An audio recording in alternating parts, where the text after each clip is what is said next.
शरणम गाइस, कैसे हैं आप सब। आशा करती हूँ आप सब अच्छे होंगे। चलिए रिवाइज करें तो हमने ओसीडी इंट्रूसिव थॉट्स में परमात्मा की शरण ली और परमात्मा ने हमें क्या बोला कि सबसे पहले तो हमें ये समझना है कि ये जो ओसीडी है ये एक प्रॉब्लम है, मानसिक गतिशीलता है और भगवान इससे परिचित है।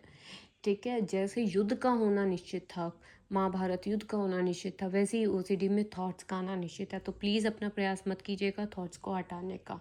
तो हमें क्या क्या प्रयास करना है फिर। हम भगवत गीता से क्या ले रहे हैं? हम भगवत गीता से वो ज्ञान ले रहे हैं जहाँ पे इन थॉट्स का हमें कोई इम्पैक्ट ही ना हो। सबसे पहले हमें शिक्षा मिली कि थॉट्स को अविचल भाव से सहना सीखो। युद्ध में कल्याण नहीं करना मीन्स रिचुअल्स नहीं करने, विचारों को आने जाने देना ठीक है, अपनी ड्यूटीज़ करनी है।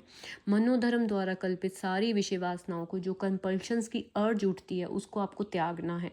मन में जो व्यथा उठती है रिचुअल्स ना करने पर, आपको उसको सहना है। शास्त्र में साफ साफ बता रहे हैं कुछ करो या ना करो वो फॉलो करना है। राग नहीं रखना कंपल्शंस करने का, द्वेष नहीं रखना कि मुझे ये गंदे थॉट्स क्यों आ रहे हैं। सांख्य योग में ज्ञान तो ले लिया हमने कि हम ये शरीर और ये माइंड नहीं है, बट कर्म करना है। कर्म क्या है? रिचुअल्स होंगे तो उसको स्टॉप करना है। ठीक है, हमें अपने मन को तुष्ट नहीं करना कि मन ने कहा कि सबका नाम लो या सब ये करो, नहीं, मन को तुष्ट नहीं करना, हरि को तुष्ट करना है कि हरि कहते हैं कि सब में मैं हूँ। ठीक है, उसके बाद आता है कि आपका रिएक्शन ही कंपल्शंस को स्ट्रॉन्ग करता है और माइंड वही सीखता है। अगर आप एक बड़ी थॉट पे नहीं डरोगे तो आपका माइंड सीख जाएगा कि हाँ नहीं डरना, रिचुअल्स नहीं करने। तो आपको एक अच्छा एज अ लीडर बन के सामने आना पड़ेगा।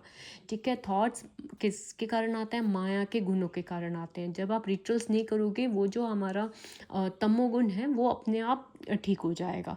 ठीक है, और हमें था 14 हमारा था डे 14 पे जो हमने किया कि हमें स्वामित्व नहीं रखना कि हम मैं थॉट्स ला रहा हूँ। नो, ये ओसीडी के कारण आ रहे हैं और आपको ये आशा भी नहीं करनी कि मुझे अच्छे ही थॉट्स आए, नहीं। ठीक है, 15th में था कि सप्रेशन से मीन्स थॉट्स के दमन से कुछ भी नहीं होगा। ठीक है, दमन नहीं करना, रोकना नहीं, आ रहे हैं जा रहे हैं, बस आपको रिचुअल्स नहीं करना। ठीक है, क्योंकि अगर अनकंट्रोल्ड ही आपके रिचुअल्स रहेंगे तो वो ओसीडी नहीं ठीक हो सकता। ठीक है, शास्त्रों के नियमों का पालन हमें दृढ़पूर्वक करना ही पड़ेगा। यम नियम जो भी हैं हमारे, उसका हमें फॉलो करना ही पड़ेगा। अब हम आगे पढ़ते हैं। देखिए, क्योंकि नियमों के अंतर्गत इंद्रिय तृप्ति का अभ्यास भी उसे पथभ्रष्ट कर सकता है। जैसा कि मैंने आपको बताया कि हमें रिचुअल्स के लिए टाइम डिसाइड कर लेते हैं सुबह और शाम, मतलब हम जितने भी नियम क्यों ना करें तब भी इंद्रिय तृप्ति का अभ्यास भी उसे पथभ्रष्ट कर सकता है। मतलब कि हमें हो सकता है बीच में कभी कभी ज़्यादा अर्ज हो रिचुअल्स करने की, वो हमें पथभ्रष्ट कर सकता है। कि हमने जो अपने रूल्स बनाए, नियमित इंद्रिय भोग मीन्स रिचुअल्स का जो भी डिसाइड किया सुबह और इवनिंग, उसके बावजूद भी च्युत होने की हर संभावना बनी रहती है, मीन्स स्लिप होने की। ठीक है, स्लिप होने की। कई बार हम कहते हैं ना कि हमने ज़्यादा रिचुअल्स कर लिए, डिसाइड तो सुबह और इवनिंग का ही किया था बट ज़्यादा हो गए। तो साफ साफ देखिए लिखा हुआ है, नियमित इंद्रिय भोग मीन्स नियमित जो हम रिचुअल्स का टाइम डिसाइड करते हैं उसके बावजूद भी च्युत होने की, मतलब कि मिस्टेक होने की, स्लिप होने की संभावना बनी रहती है। क्योंकि माइंड की हैबिट पैटर्न स्ट्रॉन्ग होता है, इसीलिए आप उसमें फंस जाते हो।